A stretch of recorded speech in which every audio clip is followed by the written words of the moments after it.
The forest was alive. Sunlight dappled through the leaves. Birds sang sweet songs in the high branches.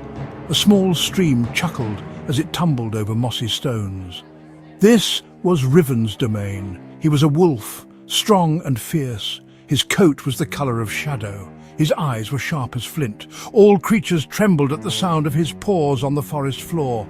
Riven patrolled his territory. He knew every shadow and scent. He was the hunter, and the forest was his to command. No creature, big or small, could escape his keen senses. He was the king of the woods. One day, Riven was prowling through a thicket of ferns.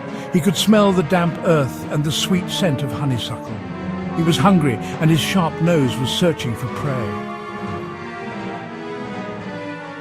Lila was a rabbit who lived in the heart of the forest. She was small and brown, with fur the colour of fallen leaves.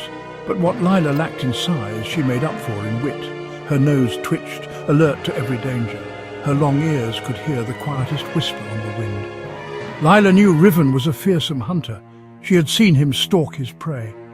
She had heard the terrified cries of rabbits caught in his jaws, but Lila was determined to never become his next meal.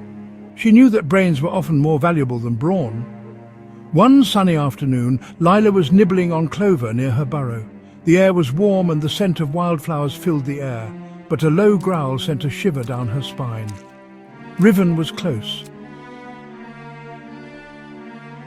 Riven emerged from the trees, his head held high. He saw Lila and smirked. "Well, well," he rumbled, his voice deep and menacing. "If it isn't little Lila, what brings you out so far from your burrow?" Lila knew it was best not to show fear.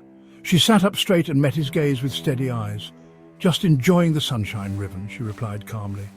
"It's a beautiful day, don't you think?" Riven chuckled, a low rumble in his chest. "You're a brave one, Lila," he said, circling her slowly. "Or perhaps just foolish. Don't you know that these woods are mine? And everything in them is mine for the taking?" Lila's heart pounded in her chest, but her mind raced. She knew she couldn't outrun Riven. She needed a plan, and fast. An idea sparked in Lila's mind. "Is that so, Riven?" she challenged, her voice small but clear. "You claim to be such a skilled hunter, but could you catch me if I ran?" Riven threw back his head and howled with laughter. "Catch you? Little rabbit, you're no match for my speed," he said, his confidence brimming.